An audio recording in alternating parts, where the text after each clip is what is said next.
El doctor Víctor Lanchi nos va a dar un simposium a nombre del laboratorio Sanofi Aventis, y nos va a presentar el estudio BRIGHT, que es un estudio acerca de la importancia de una titulación adecuada de insulina.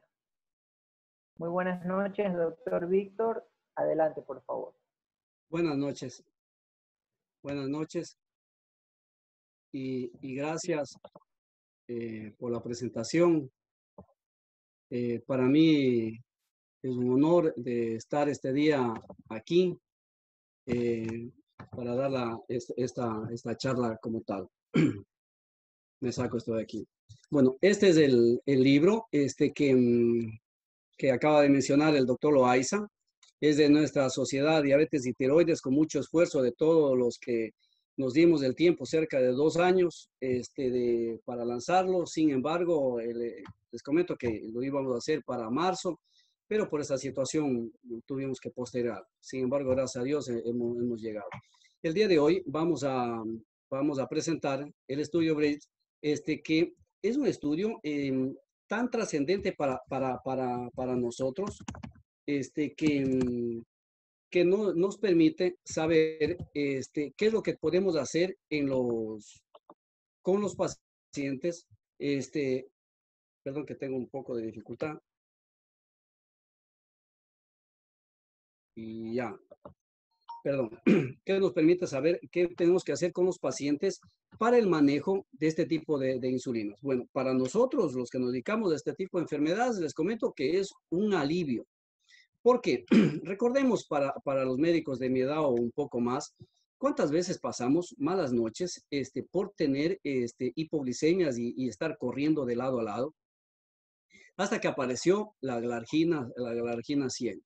Eso nos dio la tranquilidad del caso, pero en cambio todavía teníamos un poquito de esa situación de hipoglicemias, y tanto es así que se lanzan una serie de estudios en relación hacia ya no solo la meta relación con la hemoglobina glicosilada, sino hacia la hipoglicemia. Esto aquí yo arbitrariamente he puesto estas curvas para que nos acordemos cómo está distribuida esta situación de la glargina. Miren, aquí está la acción de las insulinas, aquí está la glargina 100, y después apareció la degludec 24 horas, y obviamente a la par con la glargina 300. Y entonces eso hizo de que tengamos que hacer comparaciones. A ver, vamos viendo.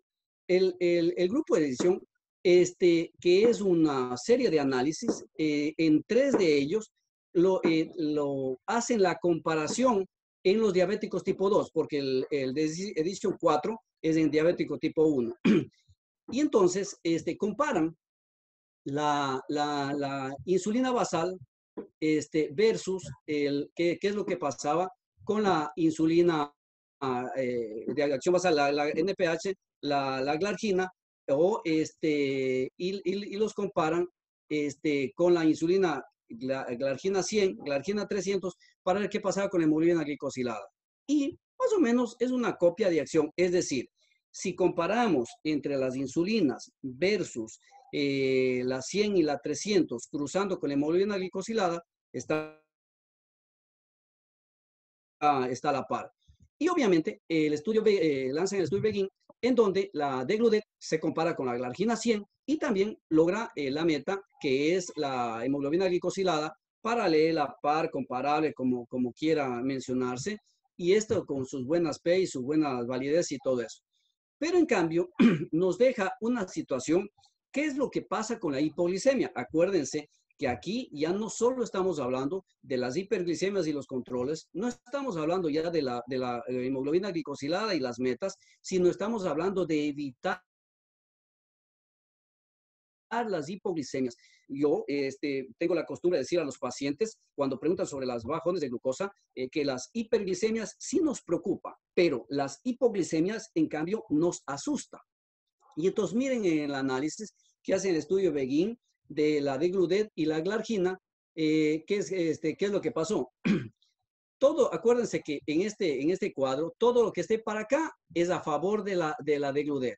Miren, si yo comparo la hemoglobina glicosilada, es más o menos igual, equitativa, es a la par.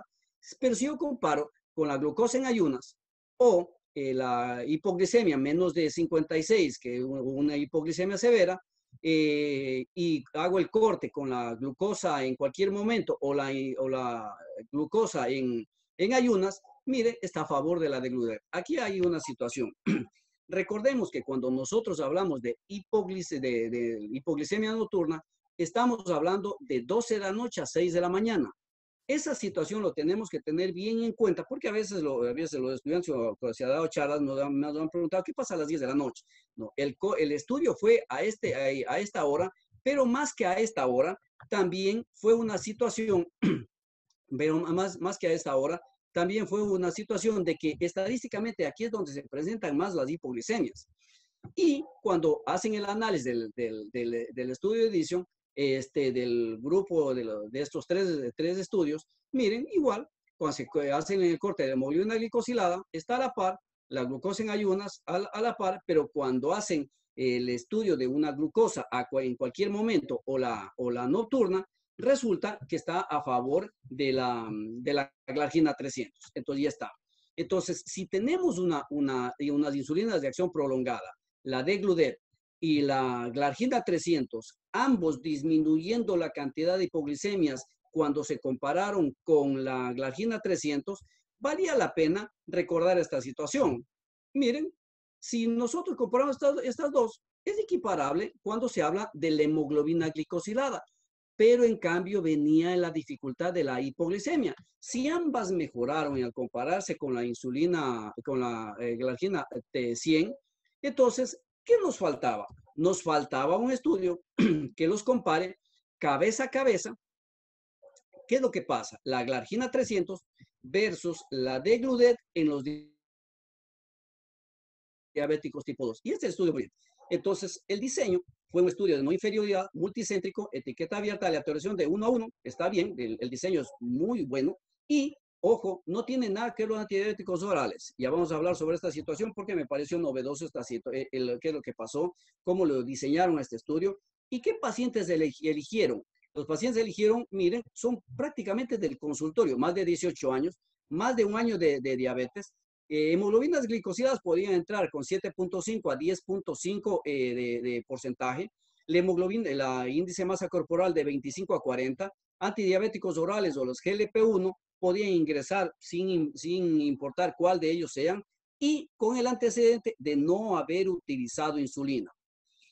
Y lo dividieron en estas tres fases: el tamizaje, el periodo de tratamiento y el post-tratamiento.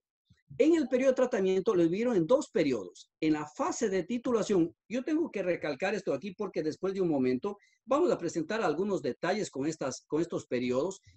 El periodo de titulación, que era encontrar la dosis adecuada para llevarle al periodo de mantenimiento.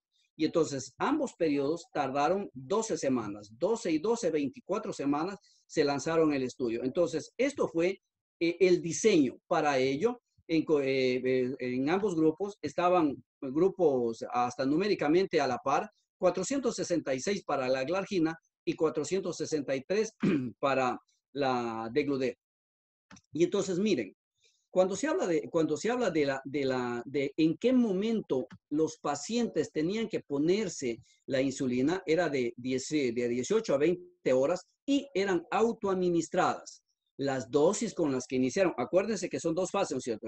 Dos periodos, el periodo de titulación y el periodo de mantenimiento.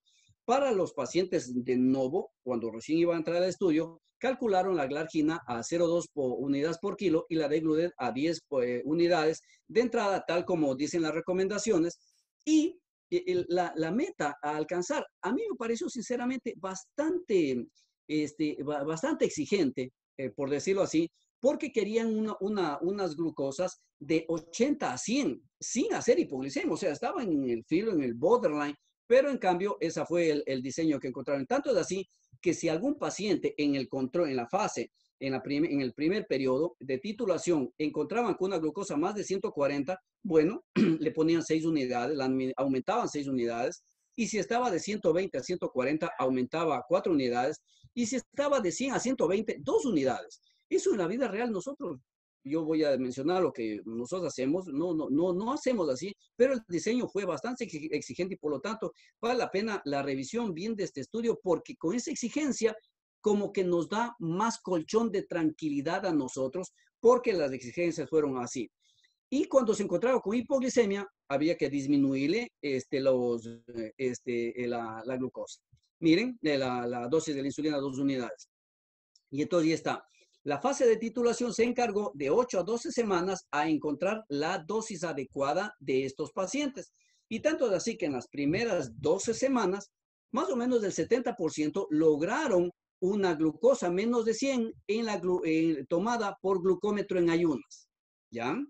Y cuando terminaron el estudio, el 82% llegaron o continuaban con glucosas menos de 100 tomadas por glucómetro. Y entonces vamos viendo los desenlaces, o en otras palabras serían los objetivos, el objetivo general. Aquí lo mencionaron como desenlace primario. Miren, la idea era un estudio de no inferioridad. Yo sé que se ajustaba a las covariables, incluyendo la hemoglobina glicosilada con esta metodología, pero el no inferioridad era el objetivo principal.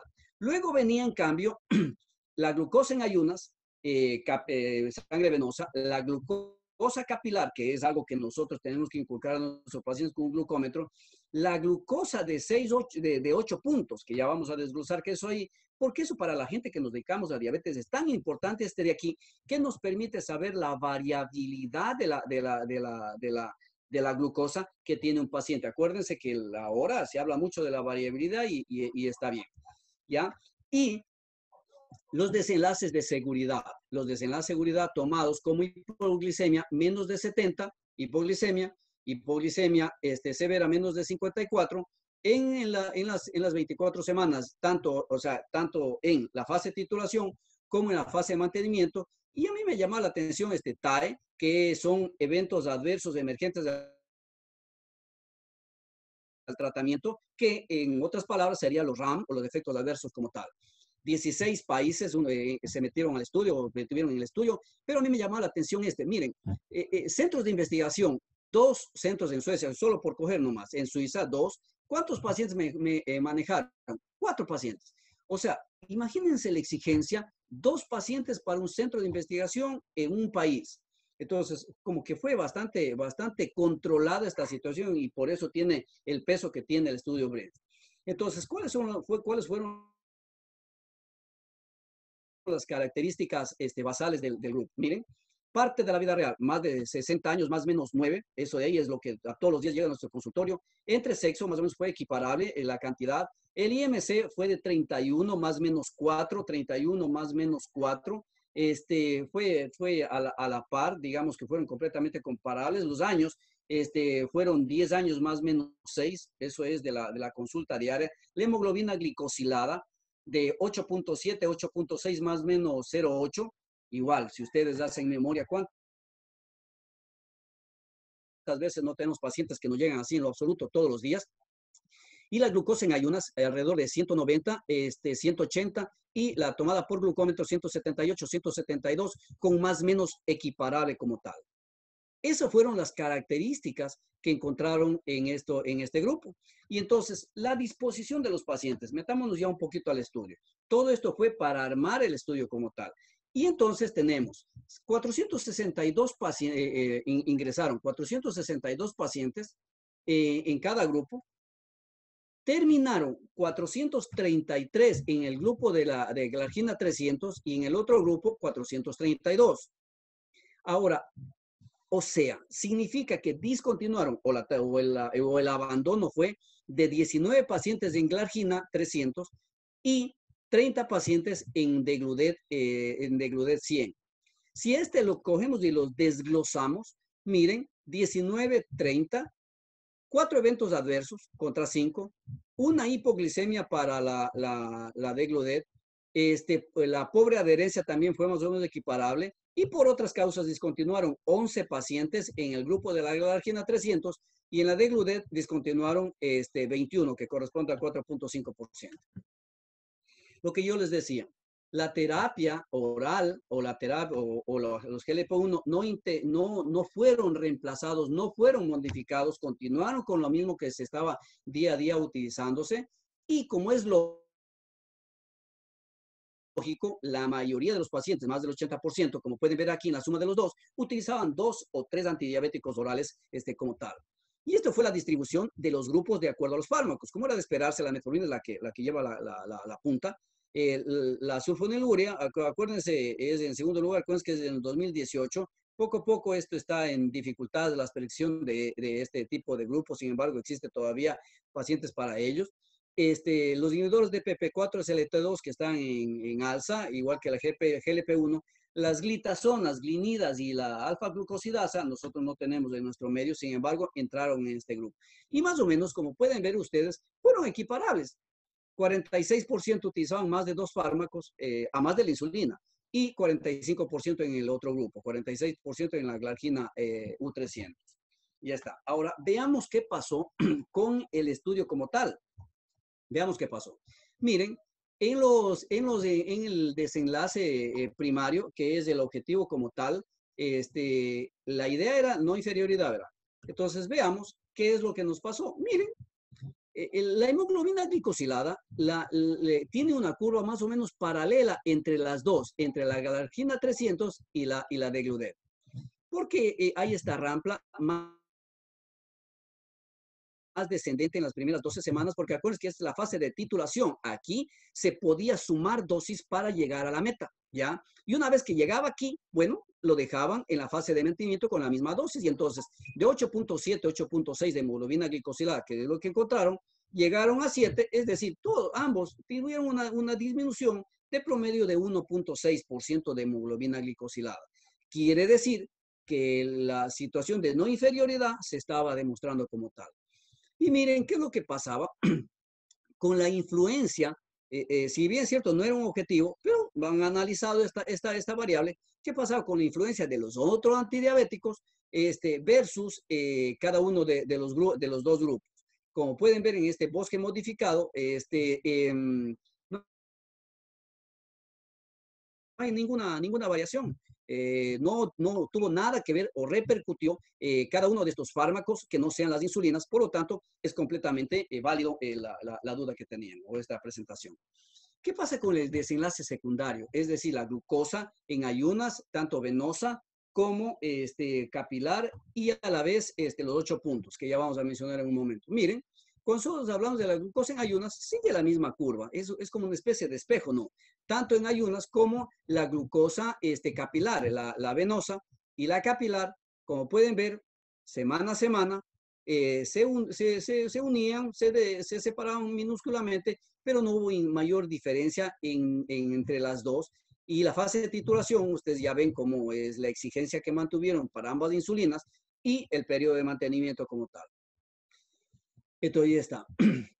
Entonces, ¿qué es lo que pasa con la de 8 puntos? Que determinaba la variabilidad como tal, que nos permite saber la variabilidad. Miren, esto de aquí es qué es lo que pasa con la glucosa basal y qué es lo que pasaba en la glucosa durante las 24 semanas como tal.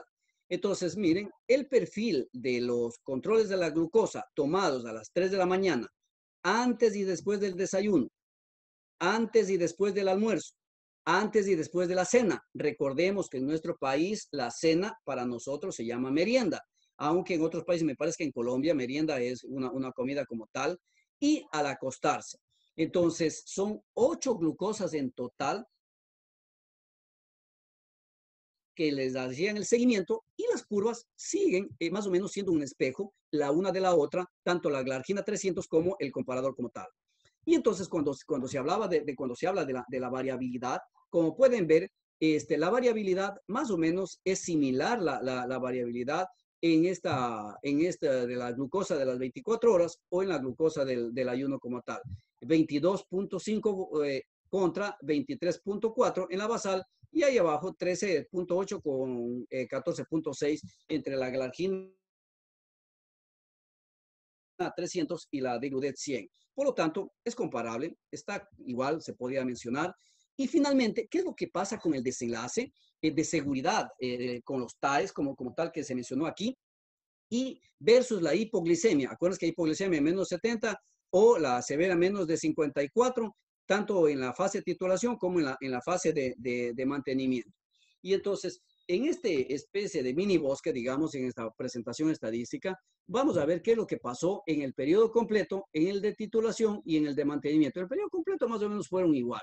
Acuérdense que si topa esta línea, significa que no está a favor a ninguno de los dos, pero si va hacia este lado, la comparación está a favor de la glargina 300 y si va a este lado, está a favor de la Degludec 100.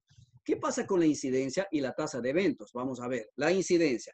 En cuanto a la incidencia relacionado con las hipoglicemias, miren, a favor de la glargina 300 nos hace ahorrar el 26% de situaciones, porque el O-radio tenía 0,74 para llegar a 100, 26. Eso nos hace ahorrar al igual que la glucosa cuando se trata menos de 54. Ahorramos las malas noches, las preocupaciones, las ansiedades de nuestros pacientes cuando caen en hipoglicemia en un 37%. ¿Y qué es lo que pasa con la tasa de eventos? Si en la incidencia salía así, obviamente la tasa de eventos, por lógica numérica, iba a salir a favor de la glargina. 23% en menores de 70, de glucosa de 70 y menores de 43% en glucosas menores de 54. Entonces, como pueden ver, cuando se trata de la fase de titulación, de ir encontrando las dosis, vamos a descansar un poco más cuando utilizamos la glargina 300. Y en la fase de mantenimiento, como ya encontraron la dosis, más o menos fue equiparable la comparación, como ustedes pueden ver. Y entonces ya está. ¿Qué pasa en cambio con la hipoglicemia, nocturna? Acuérdense, la hipoglicemia nocturna de 12 a 6 de 12 de la noche a 6 de la mañana.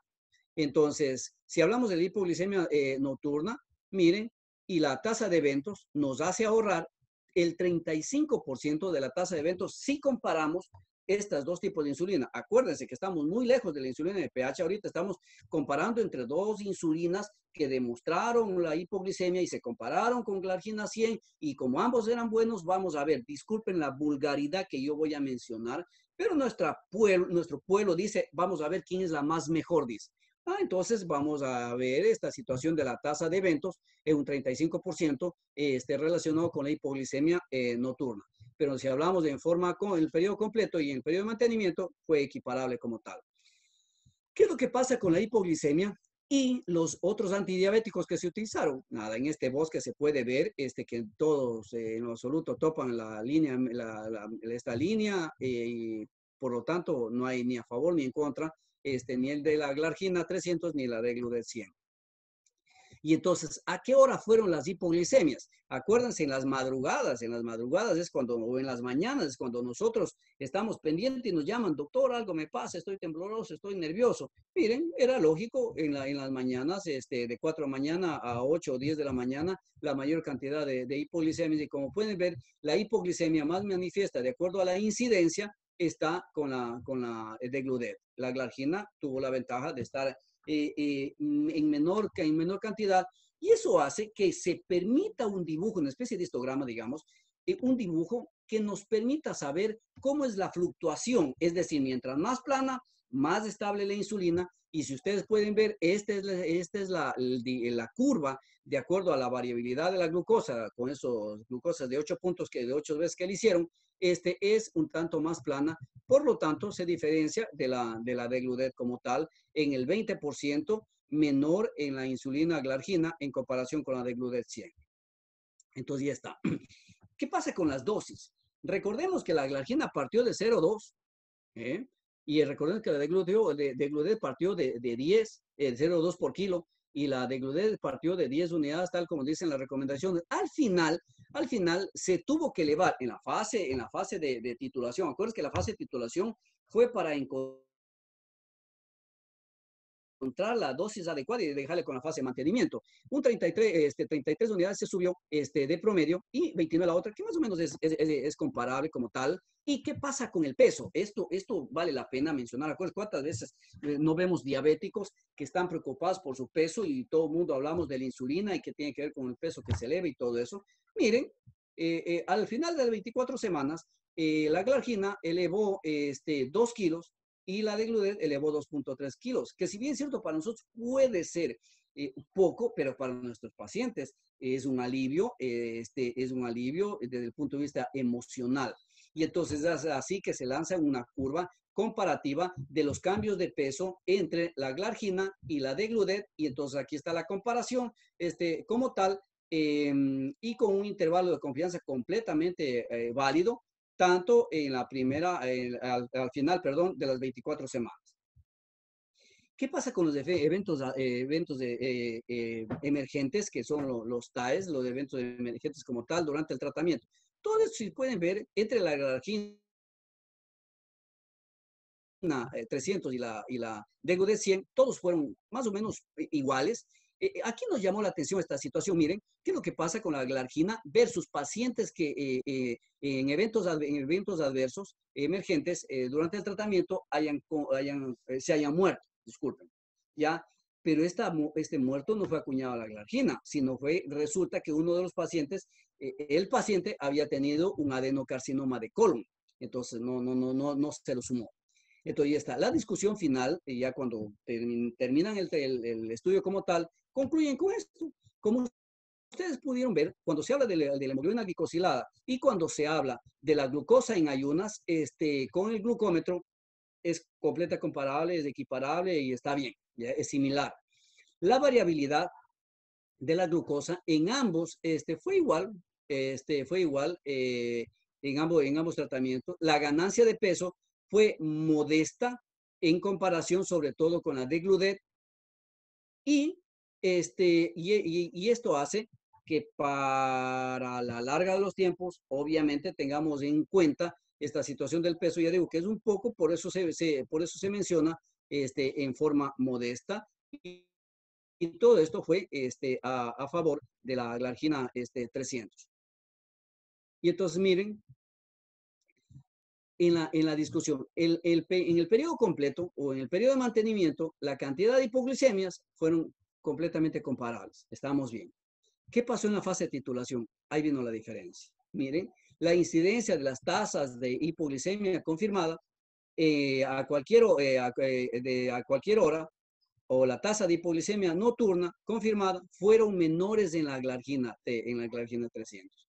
Y entonces, por eso, si uno de los objetivos era no inferioridad, se demostró. Si uno de los objetivos era la comparación de glucosa en ayunas y glucosa en cualquier hora de las 24 horas y de las 8 puntos, se equiparó, se terminó a favor, sobre todo en la relación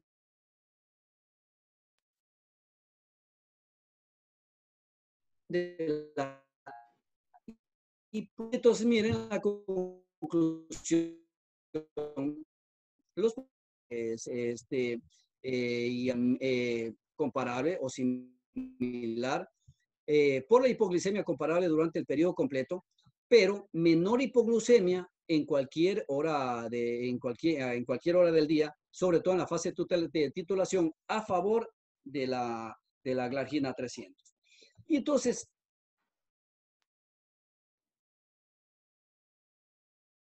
ahí tenía que ser un plus para la gente que no haya escuchado este estudio. Es un plus sobre la vida real,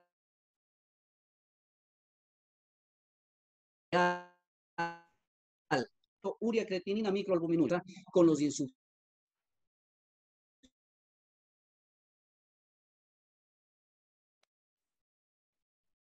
renales.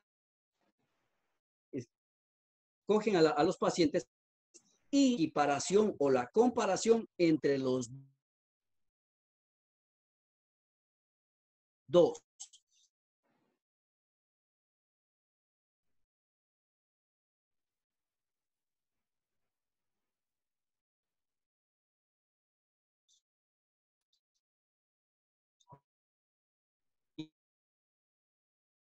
Y entonces,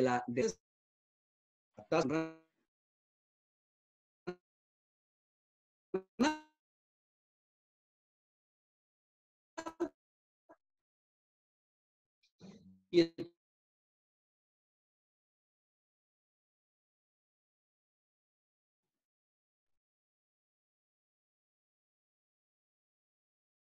Bueno, estamos teniendo algún problema técnico con la parte final de la intervención del doctor Víctor Lanchi. Ya estaba en la conclusión. Me parece que esa era su última diapositiva.